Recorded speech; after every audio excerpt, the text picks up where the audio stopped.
Muy buenas noches a todos. En primer lugar, agradecido al rector, al decano, al vicedecano y feliz de compartir aquí con el querido colega Manuel, una persona, un profesional a quien admiro muchísimo, a quien lo sigo también en las redes, en sus intervenciones. Creo que es una opinión autorizada en todos los ámbitos y para mí realmente un privilegio, Manu, poder compartir contigo hoy esta tarima, ¿verdad?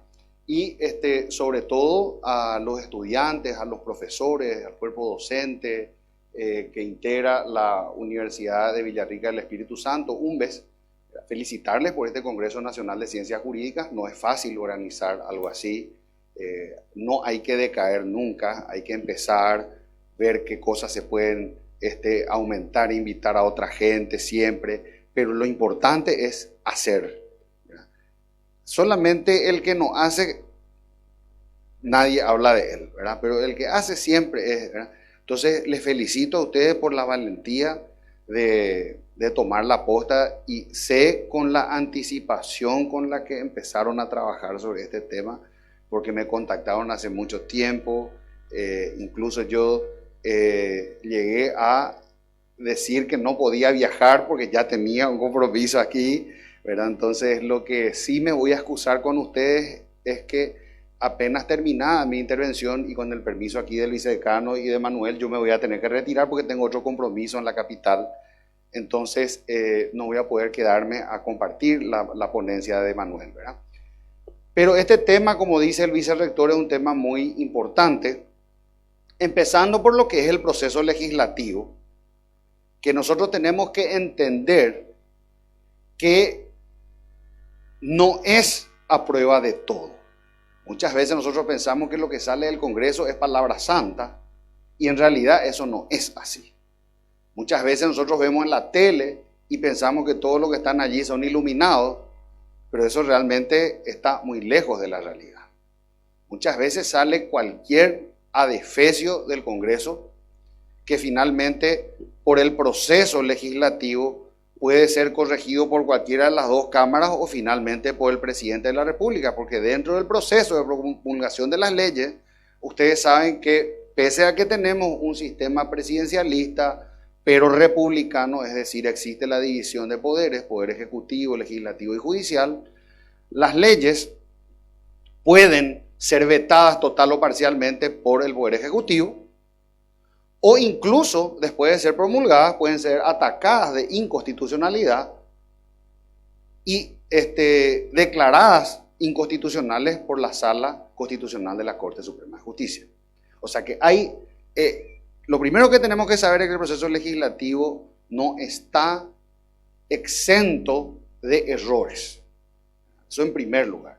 Después, que como estos espacios también son espacios de debate político, no todos los que están discutiendo las normas, las leyes y demás son abogados. No todos entienden la lógica jurídica, no todos entienden la filosofía del derecho, no todos entienden también la ciencia política en su concepción más pura, que tiene que ser la de servir al ciudadano. Y ese servicio tiene que estar limitado también por otra norma superior que es la Constitución Nacional. Hay veces que incluso tenemos representantes de la Cámara de Diputados o de la Cámara de Senadores o que no se han recibido de abogados o que tienen un dudoso título. Eso ocurre hoy, lamentablemente. Entonces, ¿cómo tenemos? Y he hablado con algunos de ustedes antes de empezar aquí, que forman parte del Ministerio Público o del Poder Judicial, algunos pueden ser jueces, fiscales. Imagínense ustedes ser juzgados por alguien que jamás pisó una facultad de Derecho. Así de grave es la situación. Imagínense ustedes que un camarista con 30 años de experiencia tenga que ser juzgado por alguien que nunca estudió Derecho Romano I, Derecho Romano II, que desconoce el proceso penal. Y esa es la situación en la que estamos. Pero no piensen que esto es ahora nomás. Hemos tenido muchos adefesios jurídicos y aquí ya voy dejando lo que es el proceso legislativo para entrar en el orden de prelación de las normas jurídicas. Porque este gran jurista austriaco, Hans Kelsen, que nos legó su famosa pirámide con el orden de prelación de las normas jurídicas, nos coloca que en el caso de la Constitución Nacional de la República del Paraguay, la Carta Magna es la que está por encima de todo, la Constitución Nacional. No puede haber norma inferior que contradiga lo que dispone la Constitución Nacional, en teoría. En teoría. Por eso les hablaba que dentro del proceso legislativo o incluso de una reglamentación o de una resolución, cualquiera puede ser atacada de inconstitucional. Y el Poder Judicial se tiene que pronunciar sobre la inconstitucionalidad de esa resolución o norma que es atacada como tal. Entonces, allí ya digo que si bien tenemos previsto en la Constitución Nacional este orden, a veces se rompe. Por debajo de la Constitución Nacional están los tratados, convenios y acuerdos internacionales ratificados por la República del Paraguay. Es decir, una vez que un tratado que fue firmado por el canciller o el presidente de la República, porque la Constitución Nacional delega absolutamente en el Ejecutivo la representación de nuestro país en el exterior. No puede alguien del Poder Judicial, por más que sea un ministro de Corte, firmar un tratado. No puede un senador o un diputado, por más que sea parte del Poder Legislativo, firmar un tratado. Puede firmar una cooperación interinstitucional con alguna universidad académica, etcétera. Pero un tratado internacional no puede firmar. Los únicos que pueden hacerlo son el presidente de la República o el canciller. Y luego de que ese proceso termine, se deriva al Congreso Nacional, quien debe internalizar esa norma jurídica, ese tratado, ese convenio, ese acuerdo, por medio de una ley. Pero y esto es muy importante también que sepamos, porque el año pasado casi cometimos un adefesio jurídico al pretender derogar con una ley un tratado. No se puede. Y algunos decían, no, pero ¿cómo es posible si esto se ratificó por medio de una ley? Y por medio de otra ley, o derogar la ley y terminó.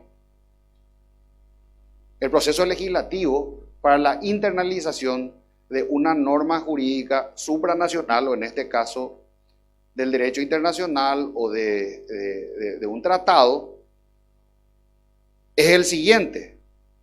Ingresa el tratado al Congreso, es tratado y aprobado por ambas cámaras, y esa ley queda inane, es decir, pierde su valor, porque ya esa ley solamente tuvo una necesidad de existir para internalizar ese tratado.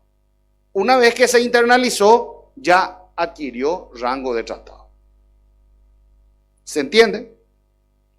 Es lo mismo que pasa cuando en el Senado de la República nosotros damos un ascenso a generales o a comisarios. Nosotros no podemos dentro de 1 o 2 años decir te degrado de general a coronel. Nosotros no podemos hacer eso. Una vez que la ley o por medio de la ley le hemos dado el ascenso, eso ya se materializó y no se puede revertir. Es como un parto.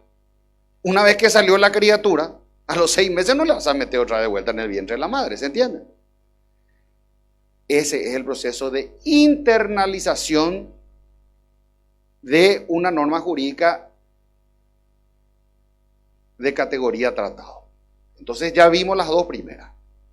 la Constitución Nacional o la Carta Magna, luego los tratados internacionales ratificados por la República, luego vienen las leyes de la República,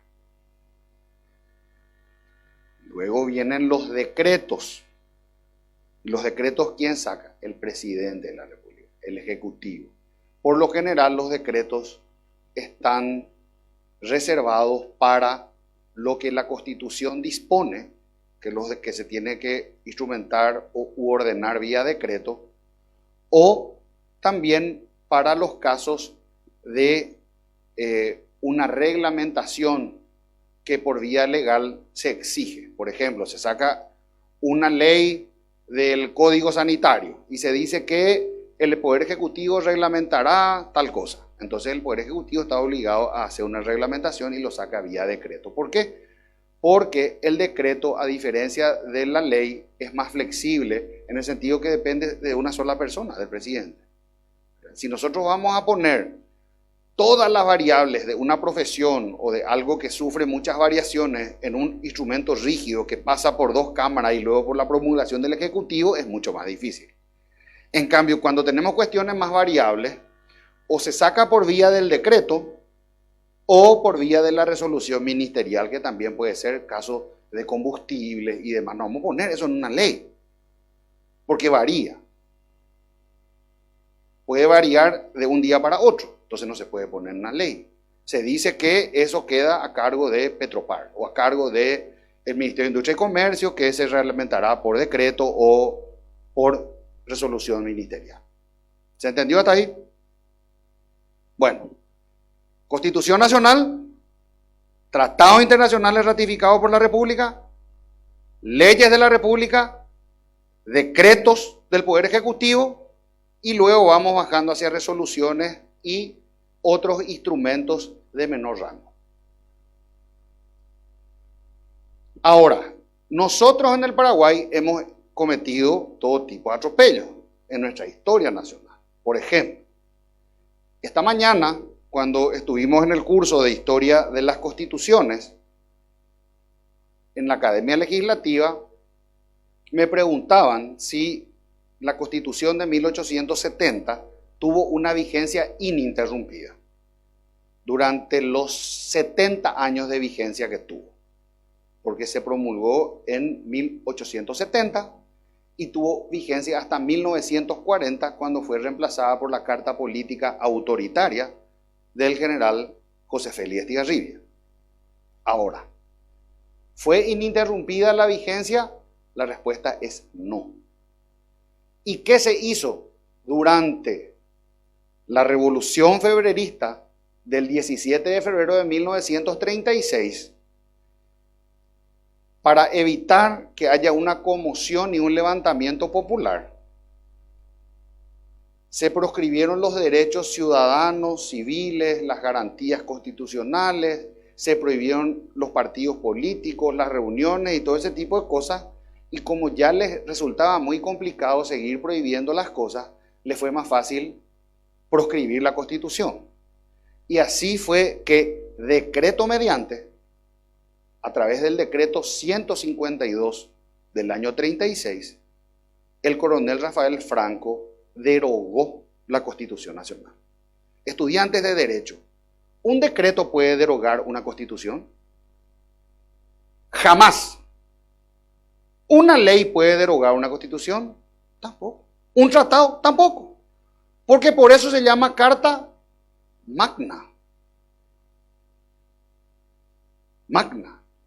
Aula magna. Lo máximo. Lo que está más arriba. ¿Cómo vamos a derogar por medio de un decreto? Pero se derogó.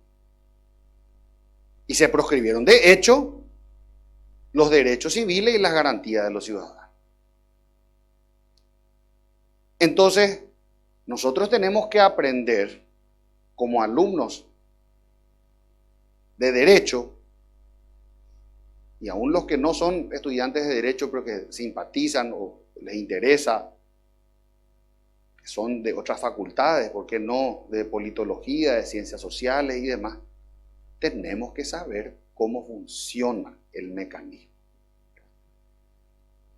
Constitución Nacional o Carta Magna, tratados internacionales ratificados por la República, leyes de la República, decretos del Poder Ejecutivo, resoluciones y otros instrumentos de menor rango.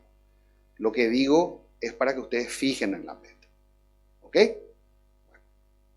Ya hablamos del proceso legislativo, ya hablamos del orden de prelación de las normas jurídicas, nos resta ahora hablar de la cuestión principal, que es responsabilidad contractual y extracontractual.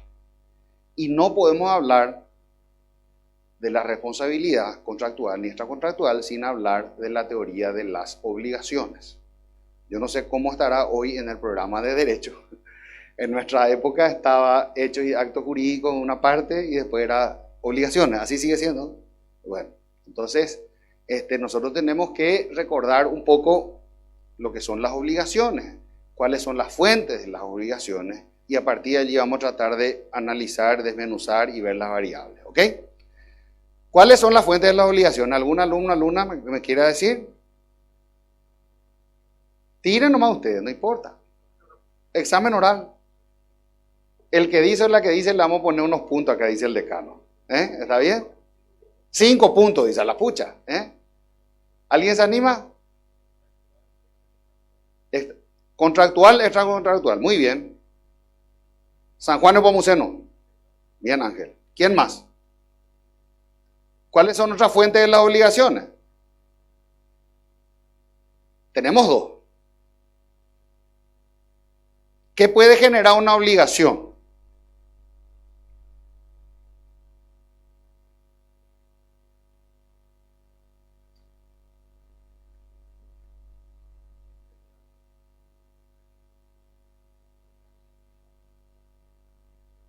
Contractual y extracontractual.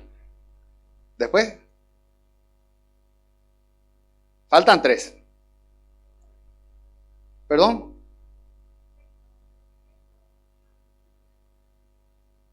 Son elementos. Son elementos. Dar, hacer, no hacer, es la famosa fórmula romana: do ut des, doy para que des; do ut facias, doy para que hagas; facio ut des, hago para que des, etcétera. Las combinaciones, ¿verdad? A ver, si uno va con un vehículo y entra en un comercio, ¿firmó un contrato? Ese es un casi contrato, pero genera una obligación para el que chocó el comercio. ¿Y qué es eso? Es un cuasi delito, ¿verdad? Porque ¿qué es lo que no puede constituir un delito también? Dependiendo de la situación, puede constituir un delito. Si estaba tomado, puede constituir un delito. Si se le aflojó la rueda o se le perdió los frenos, es un cuasi delito porque no hubo intencionalidad, no hubo dolo. Pero se genera o no una obligación para el que atropelló el comercio. Entonces el cuasi delito es otra fuente de las obligaciones. Ya le dije todo. ¿Cuál es la cuarta? El delito. Brillante, 5 puntos acá. Y la quinta fuente principal de las obligaciones es de lo que estuvimos hablando hasta hace un rato. La ley. La ley. Es decir que los legisladores pueden crear obligaciones para la gente. Y de hecho esto entra dentro de la teoría del Estado. ¿Por qué? Porque la teoría del Estado habla de que es importante, es imprescindible o no la existencia de un Estado, sí, no. El Estado tiene que ser de esta forma o de esta otra forma. Vamos a ver cuál es la concepción. El anarquista te va a decir: no necesitamos Estado, no hace falta Estado. Esto se va a regular naturalmente. La verdad que por la práctica sabemos que eso se regula naturalmente, pero con la ley del mambarete, del más fuerte. Y eso no entra dentro de la teoría del derecho. Porque ¿qué es el derecho? Razón. ¿Y qué es la fuerza? Militar. Y nosotros somos hombres y mujeres de derecho. Entonces tenemos que hablar en base a la razón. Después están las teorías también de quién tiene más fuerza, quién tiene menos fuerza entre los estados. Es lo mismo Brasil y Paraguay que se sientan en una comunidad internacional a hablar. No, no son lo mismo. ¿Qué población tiene Brasil? ¿Qué población tiene Paraguay?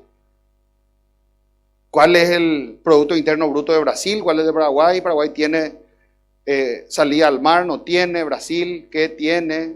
¿Cuánto produce? Etcétera, etcétera. Asimetrías. Pero el derecho internacional dice, en algún momento se tiene que regular, ¿verdad? Y no puede pisotearte él porque es más grande. Entonces, entra dentro de la teoría del derecho y dentro de la teoría del Estado el tema de la generación de obligaciones por medio de la ley. Decía cuál es la visión del anarquista. No quiero Estado. ¿Cuál es la visión socialista del Estado? El Estado debe proveer todo. El Estado debe proveer salud, educación, defensa, relaciones exteriores. Hasta ahí estamos de acuerdo, los liberales. Después ya te dice, tenemos que hacer esto y tenemos que darle trabajo y tenemos que hacer, todo hay que hacer. Yo respeto, es la visión socialista, porque son teorías. Y eso es lo que cada uno de nosotros defendemos. Los partidos, como parte de la cosmovisión de la sociedad. Y después está la visión liberal, que te dice, espera, ¿necesitamos un Estado? Sí. Porque el liberalismo es Estado de Derecho, democracia, respeto a la libertad, garantía constitucional. ¿Cómo le vamos a garantizar a alguien si no existe el derecho y el Estado? Si el Estado tiene que ser el árbitro. Por lo menos para impedir que los más fuertes pisoteen a los más débiles. Esa es la función del Estado. Y le podemos agregar salud, le podemos agregar educación, le podemos agregar defensa nacional y le podemos agregar muchas cosas más. Pero la teoría liberal te dice Estado mínimo. La menor intervención del Estado. Me contaron que hubo cierre de ruta acá de los cañicultores. Si nosotros decimos, vamos a comprar la caña de azúcar a $1,000 la tonelada, ¿vale eso? No. ¿Qué pasa si el Estado dice, voy a pagar? ¿Quién va a pagar? El contribuyente. El Estado no tiene dinero de él, tiene dinero nuestro que administra. Y si mal administra pagando un subsidio absurdo, lo que hace es generar un desequilibrio a favor de unos pocos en detrimento de la mayoría. Pero es importante que nosotros veamos esto porque desde la ley, que es otra fuente de las obligaciones, se puede generar cualquier disparate, como ha ocurrido en otros países, que hoy día piden socorro. Que hoy día piden socorro. ¿Tenemos que sanear la finanza? Sí. ¿Tenemos que luchar contra la corrupción? Por supuesto. Tenemos que eliminar el planillerismo y los cargos que están ahora, ustedes saben, ¿verdad?, por todas partes, de una forma totalmente absurda. Pero ¿cómo vamos a hacer todo eso? Desde acá. Porque acá la fábrica de abogados y la fábrica de futuros fiscales y de jueces tiene que saber lo que tiene que hacer. Ustedes tienen que salir de esta casa de estudio sabiendo cuál es su función. Para eso vienen acá, no para sacar un título de papel que les sirva para conseguir un trabajo. Acá se viene para aprender y ejercer el derecho. Y sobre todo para salir con pensamiento crítico. Hay que egresar con pensamiento crítico. Acá el que viene del colegio y recita así de memoria todo, como si fuese, ¿verdad? ¿Saben ustedes cuando la maestra te decía, lee un poco, Manuelita quería, tal?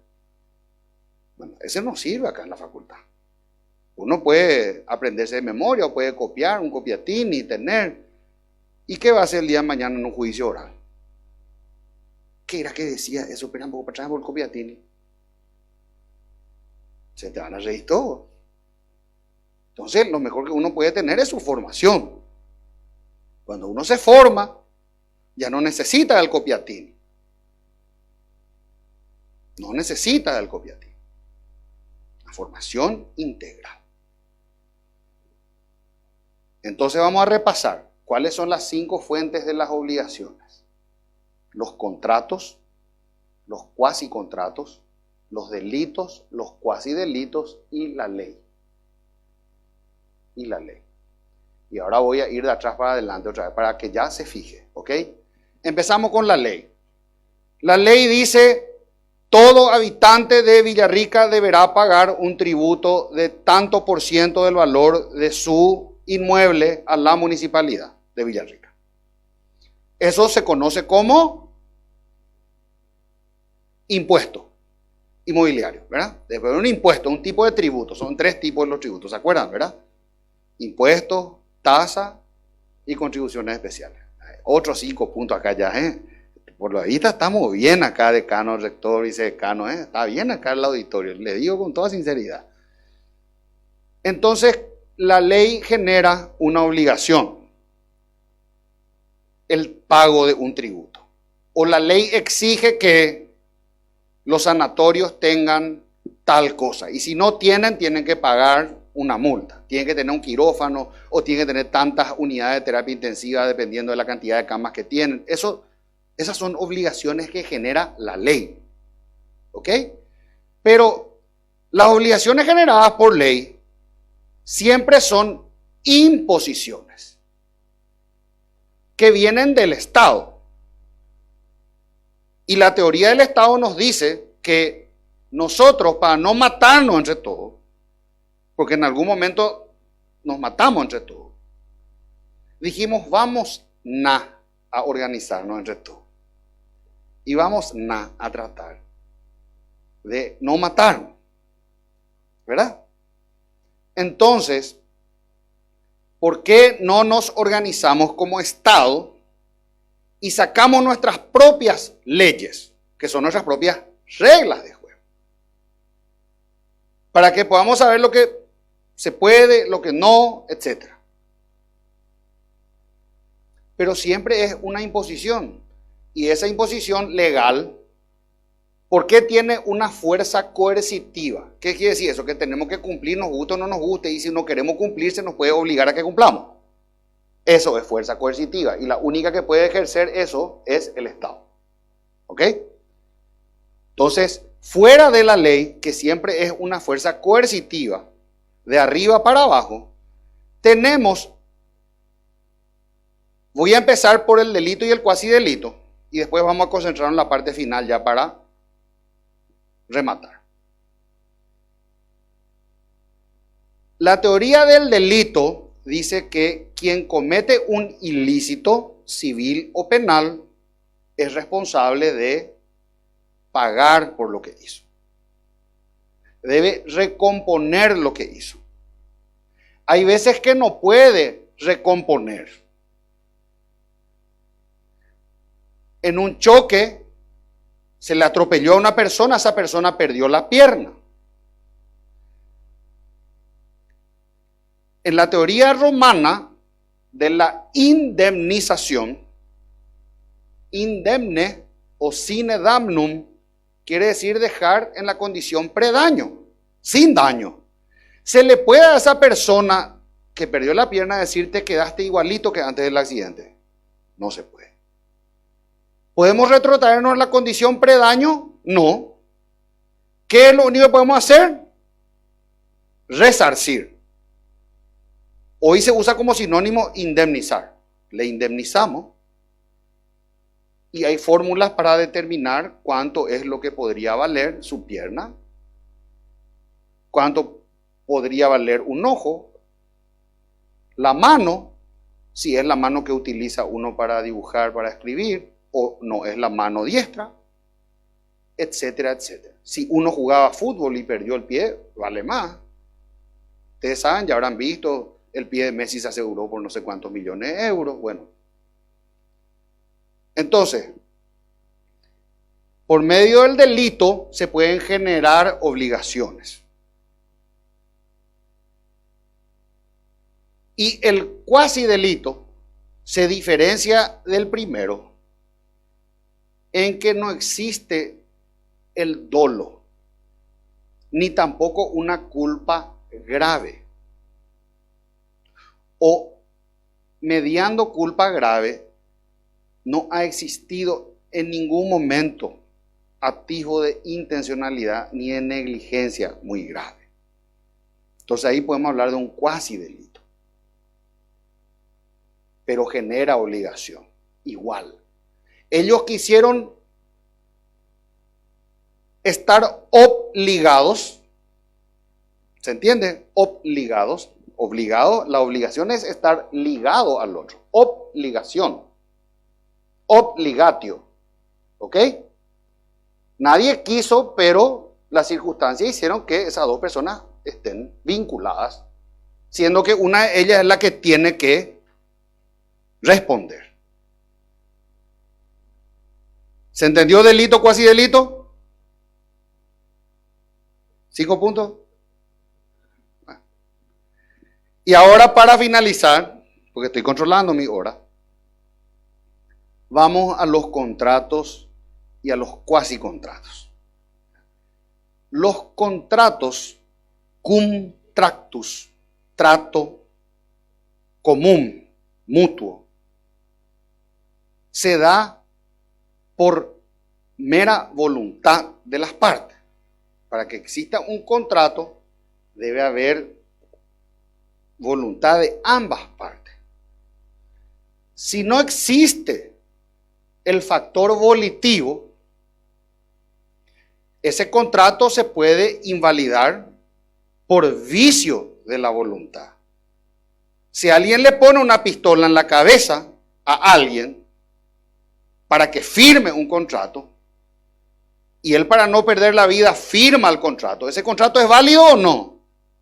Claro que no. ¿Por qué no es válido? Porque la voluntad estaba viciada por una fuerza irresistible, salvo que uno quiera perder la vida. Ni muerto te firma y le matan, ¡pum! De ahí viene pues la frase, ¿verdad? Pero uno puede firmar y posteriormente decir que le obligaron a firmar. Vicio de la voluntad. Pero lo normal del contrato es que dentro de los principales elementos de la bilateralidad y demás está también la buena fe o bona fides. ¿Existió o no buena fe? Existió buena fe y buena voluntad de las partes para que el contrato se pueda ejecutar. Esa es una fuente de obligación, de una obligación. ¿Y qué es el quasi ex contractu? Es una obligación que surge como si fuese que haya habido un contrato, pero donde no hubo tal cosa. Suponiendo que uno es sobrino de un tío o de una tía que no tuvo hijos y que el tío o la tía haya sufrido un accidente o necesita una internación, ese sobrino le lleva al tío o la tía, hace las gestiones por ella para que puedan ingresarla en internación y demás, pero ¿va a ser él el obligado de pagar la cuenta? No. Él está haciendo una gestión para otra persona. Ahora, el bandidaje acá de los sanatorios es otra cosa, que te hacen firmar apenas o entrar, ese ya es otro tema, ¿verdad? Pero cuando uno hace una gestión por cuenta ajena, eso generalmente es un cuasi contrato. Y cuando hablamos de contratos, de cuasi contratos, de delitos, cuasi delitos, o de la ley como fuente de las obligaciones, tenemos que hablar necesariamente de la responsabilidad. Responsabilidad viene de responder o responder. Y sponder o sponsio era una de las primeras formas de contrato en la época de Roma. Spondes, spondo. De ese término surgen otras palabras como esposo, esposa, donde también hay un vínculo, una sociedad conyugal, que en caso de disolverse se tiene que hacer la disolución conyugal, independientemente de si haya o no divorcio. Independientemente, uno puede disolver la sociedad conyugal sin que haya divorcio. ¿Saben ustedes eso? Bueno. Entonces, y también el contrato de sponsor. El sponsor viene también de la sponsio. Y responder es hacerse cargo. Responsabilidad contractual es cuando uno voluntariamente ha asumido una obligación que debe cumplir, por la cual debe responder. Y la responsabilidad extracontractual es cuando uno sin haberse obligado él mismo, igual tiene que responder. El tío o la tía que fue internado. ¿Ok? Las responsabilidades también pueden ser civiles o penales. En un accidente de tránsito pueden derivar responsabilidades civiles o penales o ambas. La responsabilidad penal se puede transmitir. ¿Se puede transmitir la responsabilidad penal? Brillante el asistente fiscal me dijo, no, de ninguna manera. Claro que no, no se puede. No se puede. El hijo chocó el vehículo y la mamá, por supuesto, se va a desesperar. No, yo voy a entrar presa en vez de mi hijo. No, mamá, hubieses pensado antes de, ¿verdad? No, mi hijo, yo voy a entrar en vez de mi hijo, mi hermano. ¿Se puede transmitir la responsabilidad penal? Podemos hablar de inimputabilidad, que es otra cosa. Pero la responsabilidad penal no se puede transmitir. La responsabilidad civil, ¿se puede transmitir? Claro, por supuesto. La deuda se puede transmitir. Si quieren, yo le doy mi número de tarjeta, pues se van a pagar. Ningún problema. ¿Hace falta que alguien dé su voluntad para que otro pague tu tarjeta de crédito? No, ustedes se van al banco, al Tauser, no hace falta ni entrar a la ventanilla, completan el papel, dicen acá deposito a tal banco o acá pago tal crédito, cooperativa, chao. ¿Sí o no? Porque cualquiera puede pagar. Y si se puede transferir la deuda y demás, por supuesto se puede transferir la responsabilidad civil. Entonces, si surge una responsabilidad civil por un accidente que comete el hijo, ¿el papá podía pagar? Claro, eso sí puede hacer. Eso sí puede hacer. De hecho, si es menor, igual es responsable civilmente de hacerlo. Porque la responsabilidad civil tiene también sus reglas. Responsabilidad por el riesgo creado, etc. Pero allí ya vamos a entrar en otra esfera y ustedes van a tener ahora, en unos minutos más, la ponencia del querido doctor Manuel Riera. Entonces, yo les quiero agradecer por el tiempo dispensado. Espero no haberlos aburrido en este tiempo que pudimos compartir. Nuevamente quiero agradecerlos por la invitación, felicitarlos por la organización y espero regresar a la querida Villarrica del Espíritu Santo, la Andariega, en cualquier momento. Muchísimas gracias. Muchas gracias.